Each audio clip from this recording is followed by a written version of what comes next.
இந்த ஒரு லைன் இருந்தா போதும் உங்களாலேயும் உங்க வெப்சைட்டை ஈஸியா டிரான்ஸ்லேட் பண்ணிக்க முடியும். ஸோ சீரியஸ் எக்ஸாம்பிள், என்னோட வெப்சைட் ஒன்று இருக்கு. ஜஸ்ட் நான் அந்த ஐக்கானை கிளிக் பண்ணி நான் தமிழை கிளிக் பண்ண அப்படின்னா எனக்கு இந்த மொத்த பேஜ் தமிழ்ல மாறிச்சு. இந்த மொத்த பேஜ் இந்த மொத்த வெப்சைட் மேலே தமிழ்ல மாறிடும். ஜஸ்ட் நான் இங்க பாத்தீங்கன்னா ஒரு பட்டன் இருக்கு. இங்க பாத்தீங்கன்னா எனக்கு டிரான்ஸ்லேட் ஆயிடுச்சு. இப்போ நான் அரபிக்கை கிளிக் பண்றேன் பாருங்களேன். இப்போ பாத்தீங்கன்னா அரபிக்ல எனக்கு மாறிச்சு. இதை எப்படி உங்க வெப்சைட்ல வந்து இன்டிகிரேட் பண்றதுன்னு சொல்லிட்டு சூப்பர் கிளியரா சொல்லி தரேன். ஜஸ்ட் இந்த வீடியோ மட்டும் ஃபுல்லா பாருங்க, ஓகேவா? ஸோ அதுக்காக பாத்தீங்கன்னா நான் வந்து இதில் நீங்க ஃபுல் அண்ட் ஃபுல் ஒர்க் பண்ண போது HTML மட்டும் தான், எந்தவித ஜாவாஸ்கிரிப்ட் ஃபைலும் கிடையாது, ஓகேவா? ஸோ இங்கே பார்த்தீங்கன்னா சாம்பிளுக்கு ஒரு HTML ஃபைல் கிரியேட் பண்ணியிருக்கேன். ஸோ நெக்ஸ்ட் பார்த்தீங்கன்னா ஒரு டிவிஷன் கிரியேட் பண்ணியிருக்கேன். அதுக்கு வந்து ஒரு ஐடி கொடுத்துருக்கேன், கூகுள் டிரான்ஸ்லேட் எலமெண்ட்னு சொல்லிட்டு ஒன்று கொடுத்துருக்கேன். நெக்ஸ்ட் பார்த்தீங்கன்னா ஸ்கிரிப்ட் டேக்குள்ள ஒரே ஒரு சிம்பிள் ஃபங்க்ஷன் கொடுத்துருக்கேன், ஓகேவா? அந்த ஃபங்க்ஷனில் பார்த்தீங்கன்னா இந்த new.googletranslate.comனு சொல்லிட்டு இந்த மெத்தடை நான் வாங்கிட்டு இந்த மெத்தட்ல நான் என்ன பண்றேன் அப்படின்னா இன்க் லாங்குவேஜஸ், உங்களுக்கு என்னென்ன லாங்குவேஜஸ்லாம் வேணுமோ அந்த லாங்குவேஜஸ் இன்க்ளூட் பண்ணிட்டு என்ன லேஅவுட்ல வேணும், லைக் வெர்டிகலா வேணுமா இல்ல ஹாரிசான்டலா வேணுமா, அதை நீங்க வச்சுக்கிட்டீங்க அப்படின்னா முடிஞ்சு, அவ்வளவுதான்.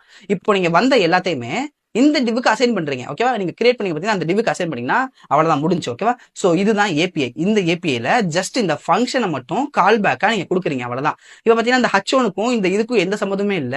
நான் இப்ப போய் நான் அவுட்புட்டை காட்டுறேன் பாருங்களேன்.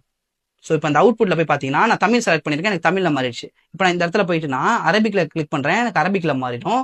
இதை நான் பார்த்தீங்கன்னா ஃப்ரெஞ்சில் கிளிக் பண்ணேன், எனக்கு ஃப்ரெஞ்சில் மாறிடுச்சு. ஸோ இந்த கோடு உங்களுக்கு வேணும் அப்படின்னா கமெண்ட்ல கோடுன்னு சொல்லுங்க. மறக்காம இந்த அக்கௌண்ட்டை ஃபாலோ பண்ணிட்டு உங்க ஃப்ரெண்ட்ஸுக்கு ஷேர் பண்ணுங்க.